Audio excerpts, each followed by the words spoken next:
कुछ मजदूरों को अपने साथ लेकर के मैं चल पड़ा हूँ खजाने की तलाश में और अंबाला तक पहुँच चुका हूँ। अंबाला पहुँचने के बाद हमने भोजन की व्यवस्था की और एक घर में शरण के लिए पहुँच गए। मैंने यहीं पर अपनी रात व्यतीत करने का फैसला किया। रास्ते में सीमेंट के कुछ बड़े पाइप बने हुए थे जिनसे होकर मुझे आगे का सफर तय। इन सीमेंट के नलियों के दोनों ओर भयंकर पानी भरा हुआ था जिसमें डूबने की भी आशंका थी। हमारे खजाने की तलाश के सफर को आगे बढ़ाने के लिए प्रिंस हमारे साथ जुड़ चुके थे जो आगे की योजनाओं का प्रायोजन कर रहे थे। इनका कहना था खजाने में कोई किसी का हिस्सा नहीं होगा, मुझे पहले मिलेगा तो मैं रख लूंगा, तुम्हें पहले मिलेगा तो भी मैं ही रख लूंगा, because I am the boss. अब मेरे सामने सबसे बड़ी चुनौती यही थी, कैसे प्रिंस सर को हटाकर इस योजना की बागडोर अपने हाथ में ले लूं।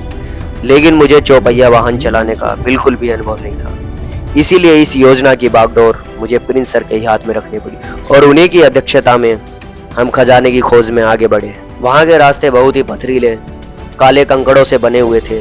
लोगों का मानना था कि इसको सड़क कहा जाता है। अब मेरे मन में एक ही आशंका थी कि खजाना सच में मुझे मिल पाएगा या नहीं। यहाँ हम इतनी दूर ऐसे ही आ गए हैं। प्रिंस सर का कहना था कि आज तुम्हें खजाना मिले न मिले, लेकिन कुछ अद्भुत दृश्य जरूर देखने के लिए मिलेंगे। वहाँ की सड़कों पर मालदार तो लिखा हुआ था, लेकिन वहाँ के अधिकतर लोग रिक्शा चालक। अचानक हमारी नज़र बड़े बड़े डिब्बों पर पड़ी जिसमें केजीएफ की खानों से चुराया हुआ सोना छुपाया हुआ था, लेकिन वो पूरी तरह से भारत सरकार के आधिपत्य में आ चुका था। इससे हमारा काम नहीं होने वाला था। भारत की संचित निधि से संसद के सदस्यों ने अपने महल कोठी बनाए हुए थे। मैं अभी भी अपनी जेब में 20 रुपए लिए हुए बाहर रखी हुई 100 रुपए की चीजों को देख रहा था। योजना के संचालक प्रिंस सर ने जब मुझसे पूछा, खजाने का नक्शा तो लाए हो ना शिवम? मैंने कहा नहीं, सरकार ने सड़कों पर संकेत दिया हुआ था सिटी वॉक लिखकर, लेकिन कोई भी वॉक करता हुआ नजर नहीं आ रहा था। सरकार जिसको अमीर नहीं बना पा रही थी उसे लॉटरी का टिकट दे रही थी। रास्ते में ही अंबानी की बुआ के चाचा की फूफा के लड़के का बंगला देखे। हमारा वाहन इतनी तेजी पर था कि अन्य वाहन हमें पीछे छोड़कर आगे चलते जा रहे थे। हम कल रात ही दिल्ली से अंबाला पहुंचे थे और अंबाला पहुंचकर हमने दिल्ली की मशहूर बिरयानी खाई, जहाँ पर हमारी मुलाकात एक शिकंजी विक्रेता से हुई जिसका नाम रोहन था।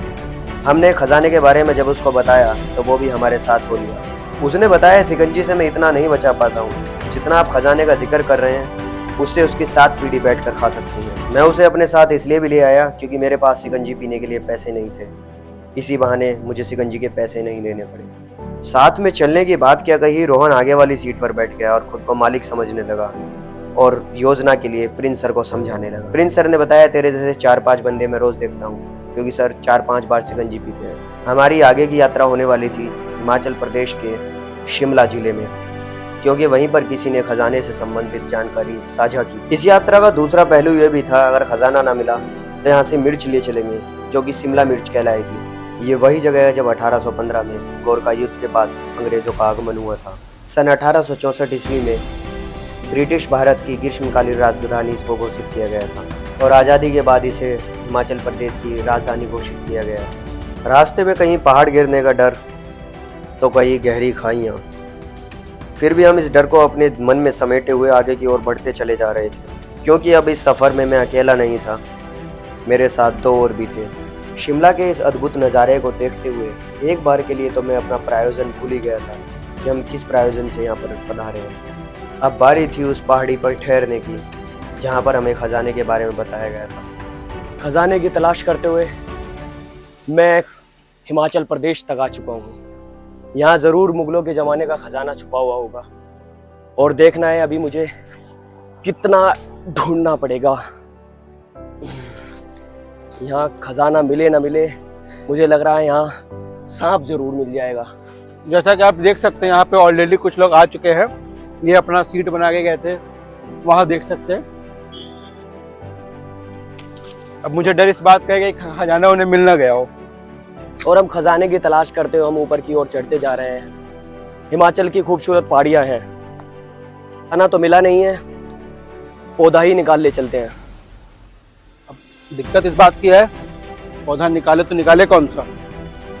अब क्या करें, भागते भूत की लंगोटी सही। जो भी पौधा मिल रहा है, अगर झाड़ मिल रहा है तो झाड़, खाली हाथ नहीं जाए। खजाने की यहाँ दूर दूर तक कुछ पता नहीं लग रहा है। मुझे लग रहा है जो हमने नक्शा देखा था उसमें हमें दूसरी लोकेशन पर जाना चाहिए। हम भटक गए हैं शायद। चलो चलो चलो चलते उधर रास्ता भी दिखाई दे रहा है। चलते चलो चलते उधर दूसरी जगह चलते चलते हैं, जाएंगे। अन्यथा की स्थिति में लोग हमसे पूछेंगे तो हम उन्हें क्या जवाब देंगे।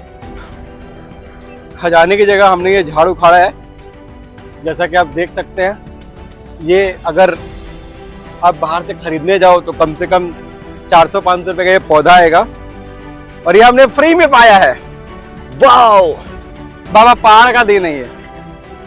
चलो अब हम वापस दूसरी लोकेशन पे जा रहे हैं। हमने खजाने की खोज के नक्शे में हमने देखा था कि हमने देख के कम से कम 5 नीचे से खाई 6 है, बस यही रास्ता है, नीचे देख के चलना, खाई है। 5 से 6 हमने जगह ऐसी देखी थी जहाँ खजाना बताया गया था, जिसमें से एक जगह हमने ये देख ली है। यहाँ पर किसी भी तरह का कोई खजाना नहीं पाया है दोस्तों। आराम से। और साथ में हमें पाया है कड़ी पत्ता। कड़ी पत्ता दिखाना, कड़ी पत्ता है क्या है वो? कड़ी पत्ता ही है भाई। कड़ी पत्ता दोस्तों हमें मिल गया है। हम कुछ ना कुछ तो लेकर ही जाएंगे, खाली हाथ तो हम जाने से रहे। आप ऐसे झुको नहीं मित्र, अन्यथा कुछ भी हो सकता है। चलेगा मेरे को। आप कितना जोर लगा रहे हैं मित्र? आपने पौधे तहस नहस कर दिए हैं, किंतु हाँ। यहाँ पर कुछ नहीं मिला है। और मुझे ऐसा लग रहा है यहाँ पर कुछ कीट पतंगे हैं, जैसे कि मधुमक्खियां, वो काट के तुझे फुला देंगी। वो हट जा। फिर हमें कड़ी पत्ता का वो पौधा मिला जिसे हम पानी में डालकर कड़ी बना सकते हैं। उसी पौधों को लेकर हम आगे की ओर बढ़ चले। खजाने की झूठी जानकारी होने के कारण अब समय था वापसी का। जितनी गति से हम आए नहीं थे, उससे 2 गुनी गति से हमें वापस जाना पड़ा। रास्ते में घनघोर बारिश इस तरह से हो रही थी मानो ये प्रकृति कुछ संदेश दे रही हो। कहीं ऐसा तो नहीं था कि प्रकृति चाहती थी हम थोड़ी देर और वहां ठहरे। रोहन ने कहा एक बार कैमरा को जूम करके देखते हैं, शायद हमें खजाने के बारे में वहीं से कुछ पता लगे। लेकिन वो मूर्ख बादलों की तरफ जूम करने लगा। बर्फ पड़ने ही वाली थी, मौसम बहुत खराब हो चुका था। मुझे लगता है वापस चलना चाहिए। लेकिन जोर लगाने पर भी गेट नहीं खुला। फिर मुझे वो बात हंसी में टालनी पड़ी, क्योंकि मेरे पास दूसरा कोई विकल्प नहीं था। कार के मालिक ने बताया कि मैंने शीशे पर वाइपर भी लगाए हुए हैं। खजाना न मिलने पर हमने 2 पहिया मोटर वाहन उठाया और वापस दिल्ली की ओर कूच कर चले। आगे फिर से हमें कोई जानकारी मिली तो हम फिर से खजाने की तलाश में निकलेंगे, क्योंकि मुझसे नहीं होगी इस तरह की नौकरी।